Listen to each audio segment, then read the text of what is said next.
మగాళ్ళేనా అక్రమ సంబంధాలు పెట్టుకునేది మేము పెట్టుకుంటాం, మగాళ్ళేనా హత్యలు క్రైమ్ చేసేది మేము చేస్తామనే స్టేజ్లోకి ఎదుగుదల వచ్చిందా ఏంటో తెలియదు. తాజాగా ఈ మధ్యన వరుసపెట్టి భర్తల్ని చంపుతున్నటువంటి కేసులు ఉంటున్నాయి, భార్యలు చంపే కేసులు ఉన్నాయి, భర్తలను చంపే కేసులు ఉంటాయి.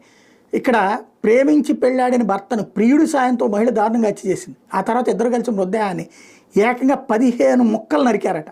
శరీర భాగాలను ప్లాస్టిక్ డ్రమ్ములో దాచిపెట్టి పైన సిమెంట్తో కప్పెట్టేశారు. ఇది ఉత్తరప్రదేశ్లోని మీరట్లో 15 రోజుల క్రితం జరిగిన ఈ ఘటన తాజాగా వెలుగులోకి వచ్చింది. సౌరభ్ రాజ్పుత్ ముస్కాన్ 2018లో ప్రేమ వివాహం చేసుకుంటే సౌరభ్ మర్చెంట్ నేవీలో పనిచేసేవాడు. వాళ్ళకి 2019లో కుమార్తె పుట్టింది. ఆ తర్వాత ముస్కాన్కి సాహిల్ అనేవాడితో వివాహేతర సంబంధం ఏర్పడింది. సౌరభ్ ఉద్యోగం మానేసి లండన్కి వెళ్ళి బేకరీలో పనిచేసేవాడు. గత నెల 24న భార్య పుట్టినరోజు కోసం అతను లండన్ నుంచి వచ్చాడు. ఈ నెల 4న సౌరభ్కి మత్తుమంది ఇచ్చిన నిందితులు ఈ దారుణాన్ని కొడుగట్టారు. సౌరభ్ కనిపించలేదని అతని తల్లిదండ్రులు పోలీసులను సంప్రదించడంతో హత్య విషయం బయటపడింది. నిందితులిద్దరిని బుధవారం అరెస్ట్ చేశారు.